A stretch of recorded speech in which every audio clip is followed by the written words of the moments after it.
सभी साथियों को जय जोहार। मेरे वक्तव्य शुरू होने से पहले मैं ये जो धरती है बासिया सरकोटा की धरती को नमन। मेरा इस मंच पे जो जिनकी प्रतिमाएं लगी हैं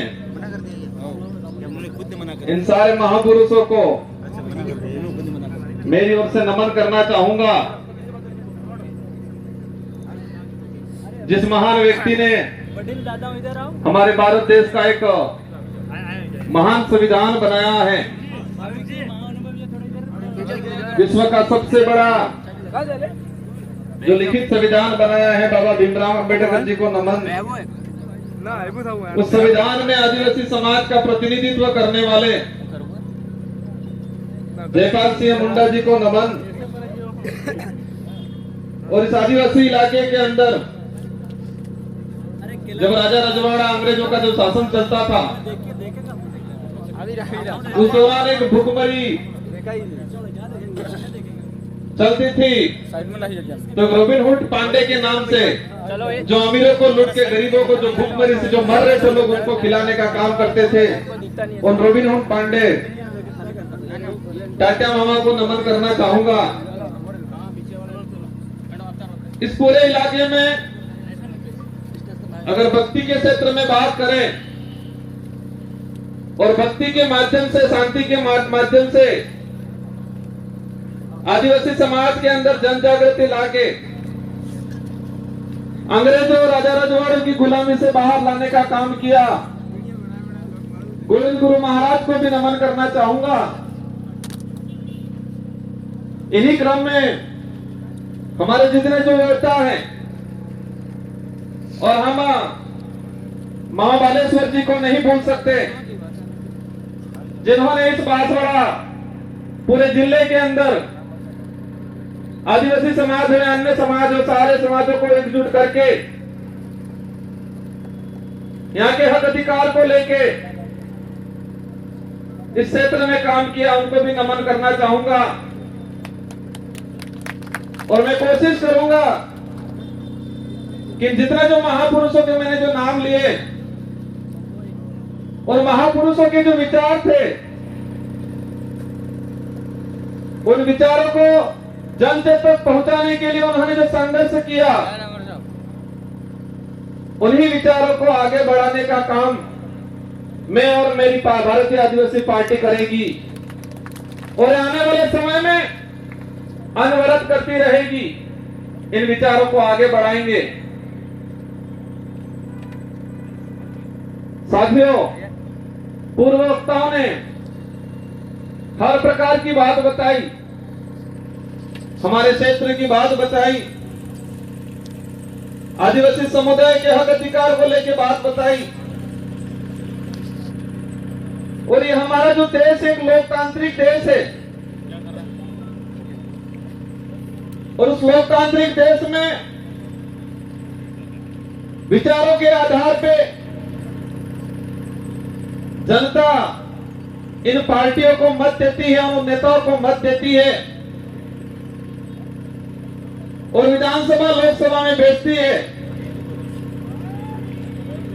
आज मुझे भी 84 की जनता ने दूसरी बार विधायक बनाया और वो भी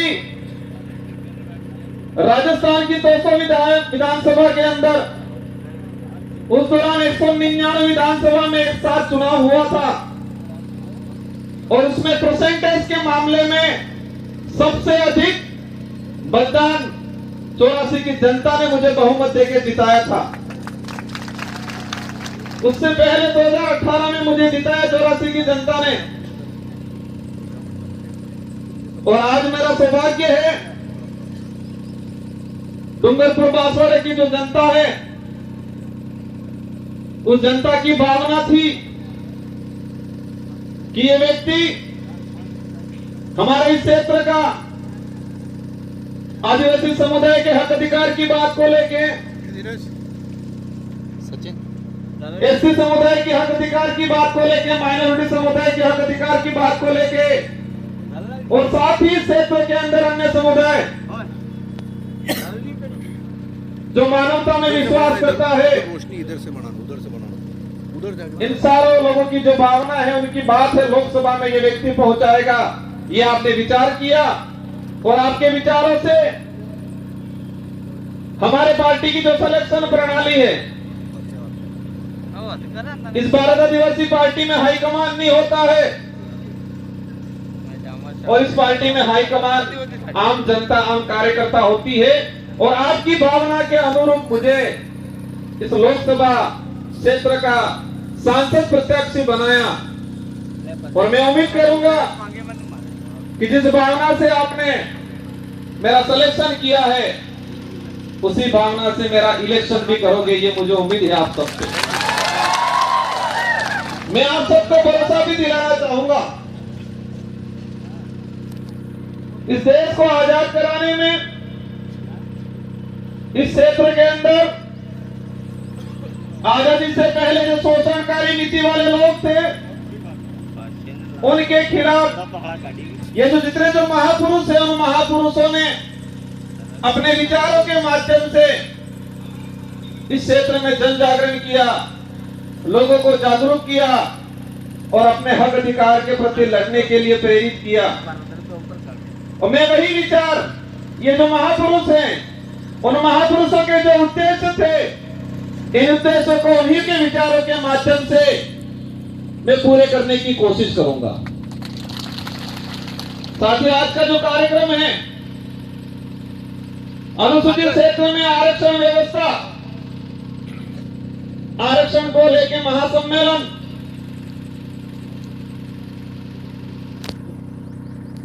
ये जो शब्द है, ये शब्द आते ही कई सवाल पैदा करता है अपने दिमाग में कि हमारे देश का संविधान लागू हुआ 1950 को और आज 2024 हो गया और अभी तक उस संविधान के अंदर जो प्रावधान थे, उन प्रावधानों को आज तक धरातल पे लागू नहीं किया। उस बात को लेके बांसवाड़ा, डूंगरपुर और पूरे देश का एसटी/एससी माइनॉरिटी समुदाय संविधान को धरातल पे लागू करो, उस बात को लेके आंदोलन कर रहा है। बड़े दुख की बात है कि संविधान बना और देश पे जो लागू हुआ, हम कहते हैं 26 जनवरी 1950 को, लेकिन मूल रूप से उसके संविधान के अंदर जो प्रावधान थे, वो प्रावधान आज तक धरातल पे लागू नहीं हुए हैं।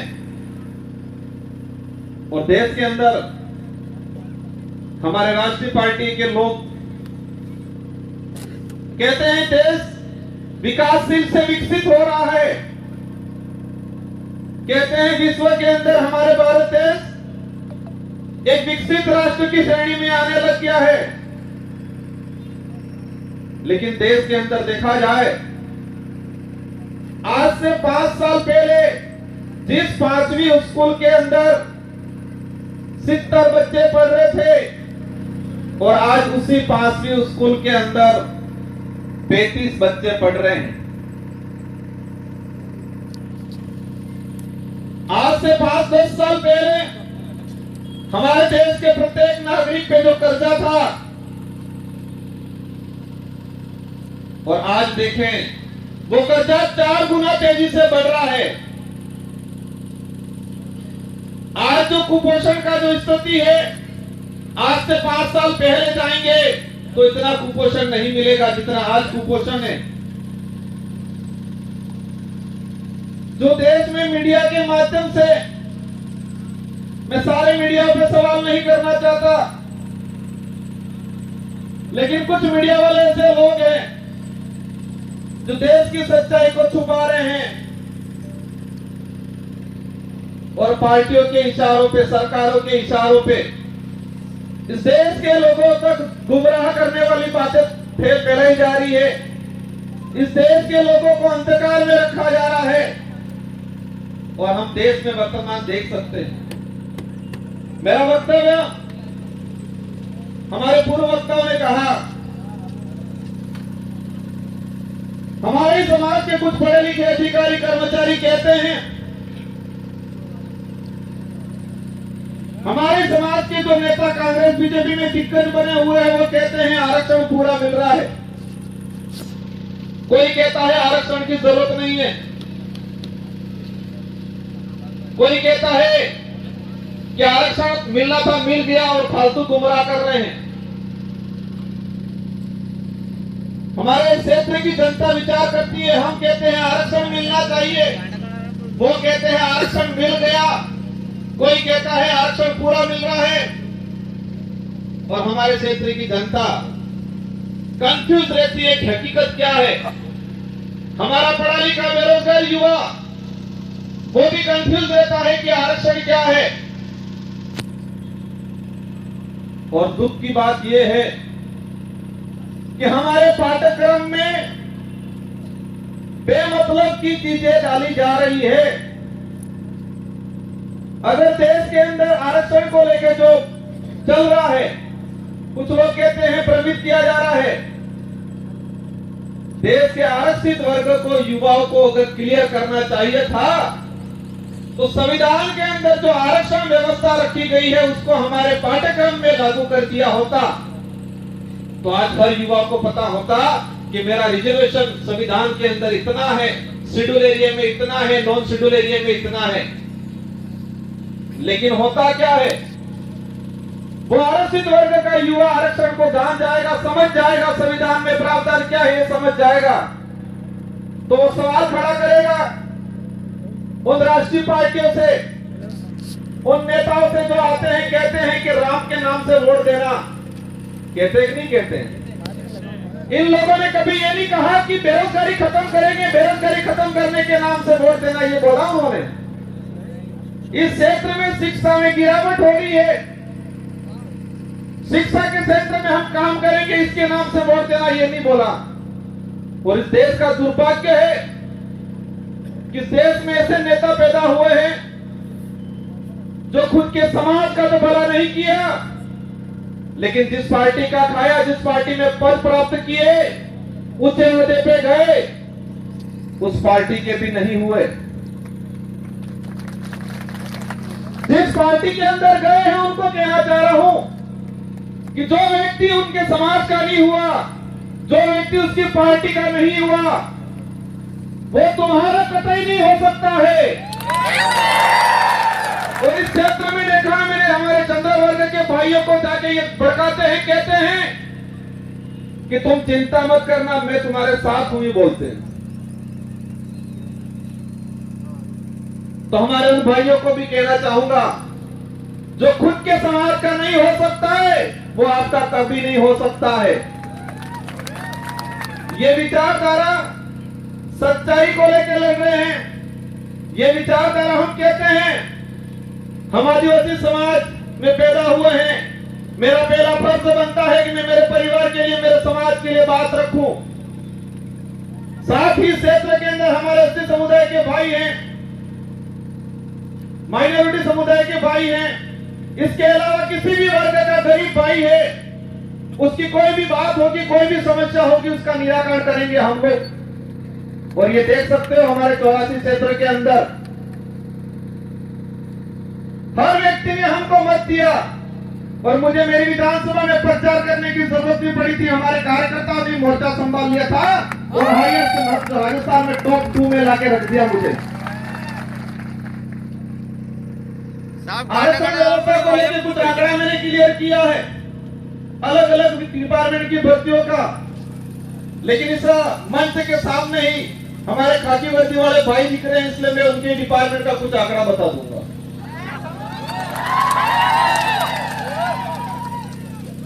मैंने एक लेटर लिखा था 2020 में कि अनुसूचित क्षेत्र के अंदर आरक्षण व्यवस्था को लेके 2013 के अंदर जो अधिसूचना जारी की है वो इस क्षेत्र के लिए काला कानून है, ये वर्ड यूज किया था मैंने अनुसूचित क्षेत्र के 1700 सरपंचों को पत्र लिखा था, सारे एमएलए एमपी को पत्र लिखा था, पूर्व एमएलए प्रधान को पत्र लिखा था। मैंने 2000 के करीब लेटर लिखे थे और उस लेटर में हेडिंग लिखी थी कि 2013 की अधिसूचना आदिवासी समुदाय के लिए काला कानून है, ये वर्ड यूज किया था मैंने। और उसी वर्ड को मैं आज एक्सप्लेन करना चाहूंगा मैंने क्यों बोला था। ये समय का अभाव है, मैं सोचकर निपटूंगा।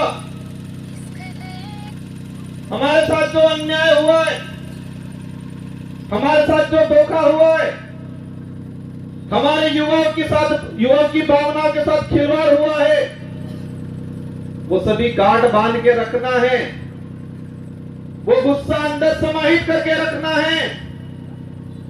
और जब लोकतंत्र में एक अवसर आता है हर 5 साल में, उस दिन ये बदला एक साथ लेना है और उनका रगड़ा निकालना है। 2013 की अधिसूचना हुई पुलिस डिपार्टमेंट की भर्ती 2013, 2016 और 2018। 3 भर्तियों के अंदर 2312 कुल पद आए। मैं ये आज इसलिए कहना चाह रहा हूं कि इन्हीं कमल कांग्रेस के नेताओं ने और मुख्य रूप से 2013 में जो मंत्री थे, वर्तमान विधायक थे, जो ईडी के डर से आज भाजपा में चले गए, उनके ही कर कमलों से ये लागू किया गया। अब इसमें क्या है प्रावधान? इन 3 भर्तियों की बात करें, कांस्टेबल भर्ती 2312 कुल पद आए। प्रावधान ये किया गया 45% एसटी को, 5% एससी को और 50% ओपन कैटेगरी को दे दिया जाएगा। मतलब ओपन कैटेगरी में कोई भी जा सकता है, एससी का व्यक्ति जा सकता है, एसटी का व्यक्ति जा सकता है, ये बात बोली उन लोगों ने। लेकिन आंकड़ा क्या आता है? मैं ऑल ओवर की बात करूं, एसटी को मिले 828, 2312 में से एसटी को मिले 828 और वो 35% पद मिले, 45% पूरा नहीं मिला। वही बात करें ओपन कैटेगरी के जो पद आए 1156 और मिले उनको 1359 और उसमें एसटी एससी का रिजर्व कैटेगरी के लड़के गए 12 लड़के। और वहीं ये सामने खड़े में कहना चाह रहा, उनकी पदोन्नति होती है, उनके पदों की गणना अपने कैटेगरी में लेते हैं। और कुछ नेता कहते हैं, ये बात इसलिए एक्सप्लेन कर रहा हूं मैं, हर व्यक्ति को अपना हक मांगने का अधिकार है। एक बाप के अगर 4 बेटे हैं, 3 बेटों के साथ अन्याय होता है और एक बेटा इस सारी जमीन लेके खड़ा खाता है, तो क्या 3 बेटे आवाज नहीं उठाएंगे? तो इस क्षेत्र में हमारा अन्य समाज का व्यक्ति रहता है, उनसे भी कोई दुश्मनी नहीं है, उनकी भी बाती मांग को हम रखेंगे। लेकिन हमारा फर्ज बनता है, जिस सर्टिफिकेट लगा के हम यहाँ पर आए हैं, उस सर्टिफिकेट के आधार पर एमएलए एमपी बनते हैं, तो जिस समाज का सर्टिफिकेट लगाया है, उस समाज के हक अधिकार के लिए अगर हम नहीं बोलते हैं तो कौन बोलेगा? इस आधार पर पुलिस भर्ती का अगर देखा जाए तो हमारे लड़कों का 300 से